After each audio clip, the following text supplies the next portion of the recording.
Number 93 analyse the behaviour of persons, analyse the behaviour of people सीखा था। Success override series के point number 94 पर हम चलते चलते पहुंच चुके हैं। दोस्तों हमारे साथ जुड़े रहिए, केवल कुछ पॉइंट्स और हैं, जिसके बाद सक्सेस ओवरराइड की कंप्लीट सीरीज, जो कि इस ब्रह्मांड में अपने आप में एक बहुत बड़ा प्रयोग है, जो जीरो से हीरो बनाने की कला है, जो आपके माइंड की फाइल्स को चेंज करने का एक प्रोसेस है, उस सीरीज में हम लोग चल रहे हैं। और मैं इसके साथ ही स्वागत करना चाहूंगा कश्मीर टू कन्याकुमारी मेरे साथ जुड़े हुए मेरे सभी के सभी स्टूडेंट्स का, जो कि पूरे के पूरे भारतवर्ष से मेरे ऑनलाइन स्टूडेंट, स्टडी वाले स्टूडेंट जुड़े हुए हैं, सभी का पुनः पुनः स्वागत। Make your character strong, point number 94। दोस्तों आपने एक कहावत सुनी है, आपने एक कहावत सुनी है, if wealth is gone nothing is gone. बहुत पुरानी कहावत है, आई थिंक एक फॉरेन मैक्सिम है।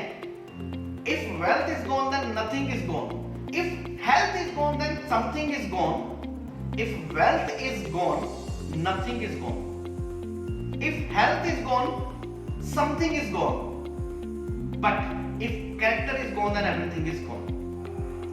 yes दोस्तों यही हमारा पॉइंट है। अगर हमारे पास से पैसा चला जाता है, अगर हमारे पास से पैसा चला जाता है तो डोंट वरी, दोबारा आ जाएगा। दोबारा क्यों आएगा? क्योंकि प्रकृति तो आपको शुरू से ही असीमित देती आई है, देती रहेगी। प्रकृति कभी काउंटिंग नहीं करती आपको देते से। और अगर हेल्थ चलेगी तो समथिंग इज गॉन, डेफिनेटली अगर हेल्थ गई है तो आप अपनी जिंदगी में बहुत कुछ गंवा देंगे। इसलिए हेल्थ के प्रति हमें जागरूक रहना चाहिए, अपने खान पान के प्रति, अपनी आदतों के प्रति, अपनी वर्किंग के प्रति हमें जागरूक रहना ही रहना चाहिए। If character is gone then everything is gone. Character अगर चला गया तो सब कुछ चला जाएगा। भले ही आप जितने मर्जी बड़े ऑफिसर हैं, भले ही आप जितने मर्जी बड़े एक बिजनेसमैन है, भले ही आपके पूरे के पूरे वर्ल्ड में तूती बोलती हो, इतिहास ऐसे एग्जांपल्स से भरा पड़ा है।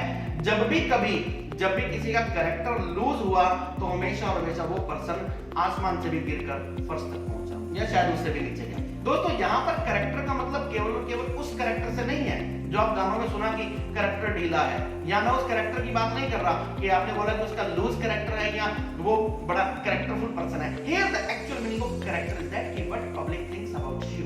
आपकी सक्सेस बहुत कुछ इस पॉइंट पर बेस्ड है, आपकी सक्सेस इस पॉइंट पर बेस्ड रहती है कि what public thinks about you.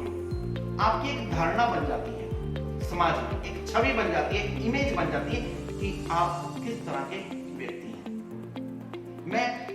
क्योंकि मैं एक कमर्शियल एरिया में रहता हूं और शुरू से जब छोटा था तब से अपने पिताजी के साथ बिजनेस में एक्टिवली पार्टिसिपेट करता रहा। छोटे होते 5वीं क्लास से मैं शुरू हो गया था बिजनेस में अपने पिताजी के साथ एक्टिवली पार्टिसिपेट करना। तो मैंने हजारों कस्टमर्स देखे आते हुए, और कुछ ऐसे कस्टमर्स थे, या आप कहीं पर भी देखिएगा, किसी भी शॉप पर देखिएगा, कुछ कस्टमर्स की ना एक छवि बन जाती है। छवि कैसी बन जाती है कि वो एक दुकान पर, let us take the example, one lady wants to purchase one suit. एक लेडी अपने लिए सूट परचेज करना चाहती है, उसके साथ हमेशा और हमेशा उसकी दूसरी सहेली जाती है सूट परचेज करने के लिए। अब वो एक दुकान पर जाती है, पूरी दुकान खुलवा लेती है और उसको सूट नहीं पसंद आता, ठीक है। दूसरी दुकान पर गई, वहां से भी पसंद नहीं आया, जानी मानी तीसरी दुकान पर गई, वहां पर भी पसंद नहीं आया, चौथी दुकान पर गई, वहां पर भी पसंद नहीं आया, और वो लेडी जिस दुकान पर सूट जिसको पसंद नहीं आया, अगली बार जब भी जाती फिर दोबारा उसी दुकान पर जाती है। जब महीने बाद फिर दोबारा सूट लेने होंगे, 2 महीने बाद लेने होंगे, फिर दोबारा उसी शॉप पर जाती है। इसी तरह से वो बार बार उस शॉप पर जाती है और वो शॉपकीपर की सारी दुकान खुलवा देती है, सारी दुकान टेबल पर आ जाती है, but she doesn't like the suit. अब उसको सूट पसंद नहीं आता, लेकिन वो जाती है फिर दोबारा उस दुकान पर। शुरू में तो वो शॉपकीपर ये सोचता है कि इस कस्टमर को सेटिस्फाई किया जाए, लेकिन धीरे धीरे एक छवि बन जाती है। छवि क्या बन जाती है? जैसा आप अपनी रूटीन में सुनते होंगे, ये तो बड़ा लीचड़ कस्टमर है, बड़ा कॉमन सा सेंटेंस है, सभी शॉपकीपर्स को पता ही है। तो दोस्तों अपनी एक छवि जो है ना, उस पर ज्यादा ध्यान देना चाहिए, वो हमारा एक्चुअल कैरेक्टर हुआ करता है। ये मैंने बहुत छोटा सा एग्जांपल दिया, इस तरह से बहुत बड़े एग्जांपल्स हो सकते हैं। कैरेक्टर ही केवल और केवल वो चीज है, छवि ही केवल और केवल वो चीज है जो आपकी मृत्यु के बाद भी बनी रहती है। आप इस धरती पर हैं, कोई फर्क नहीं पड़ता, आप इस धरती से चले जाएं, आप इस मृत्यु लोक से चले जाएं, तब फर्क क्या पड़ेगा कि लोग आपके बारे में जब भी बात करेंगे तो आपके उन वर्च्यूज की बात करेंगे, आपके उन क्वालिटीज की बात करेंगे, या फिर आपकी वो जो डिसक्वालिटीज है ना, बैड क्वालिटीज है, उनकी बात करेंगे। ये एक छवि बन जाती है। यहाँ पर कैरेक्टर का मतलब एक छवि बनाने से। कैसा लगे आपको अगर आपके बारे में कोई ऐसी बात करे कि ये तो बहुत मेहनती लड़का है, हमने इसको बिल्कुल जीरो से लेकर चलते हुए देखा है, बहुत पुअर फैमिली से था, वेरी ओबीडिएंट पर्सन है, आपकी गली मोहल्ले पड़ोस वाले बात करते हैं आपके बारे में, अगर ऐसा कैसा लगेगा? और फिर आप सभी को नमस्ते करने वाली नेचर के, आप सभी को ग्रीटिंग्स करने वाली नेचर के हैं।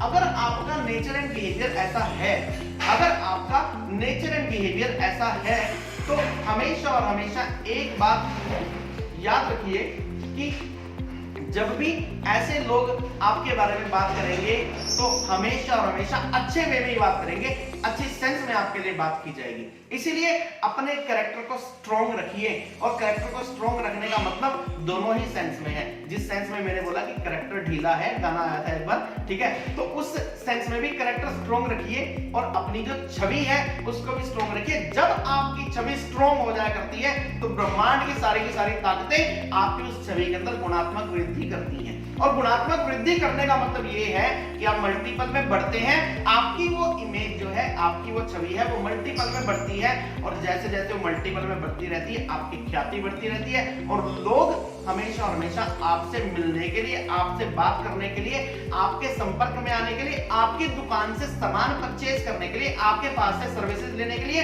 आपके साथ रिश्तेदारी जोड़ने के लिए, हर तरह से लोग आपके कांटेक्ट में आना चाहते हैं। अपनी इमेज को बनाइए, अपनी छवि को बनाइए और अपने कैरेक्टर को स्ट्रॉन्ग कीजिए।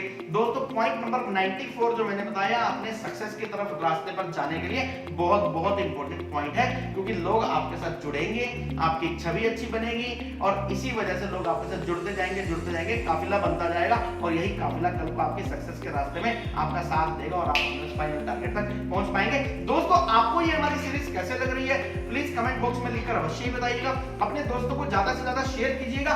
हम पॉइंट नंबर 1 से चलते चलते पॉइंट नंबर 94 तक पहुंच गए। अब मैं अगला वीडियो डालूंगा इसके बाद पॉइंट नंबर 95, जिसके अंदर हम ये डिस्कस करने जा रहे हैं कि adopt the attitude of helping others. और दोस्तों, इसके बाद ये सीरीज खत्म होने वाली है, इसके बाद प्लीज कमेंट बॉक्स में मुझे लिखकर अवश्य बताइएगा कि इसके बाद आप कौन सी सीरीज चाहते हैं, क्योंकि मैं एक वीडियो बनाकर चुप रहने वाला व्यक्ति नहीं हूं। मैं जिस भी बारे में बनाऊंगा कंप्लीट वेब सीरीज तैयार करूंगा, ताकि वो अपने आप में इस ब्रह्मांड के अंदर मेरे बाद भी चलती रहे और लोग उससे ज्ञान अर्जित करते रहे। इन्हीं शुभकामनाओं के साथ आपका मित्र, आपका शुभचिंतक और आपका गाइड उमेश अरोड़ा, इंग्लिश गुरु।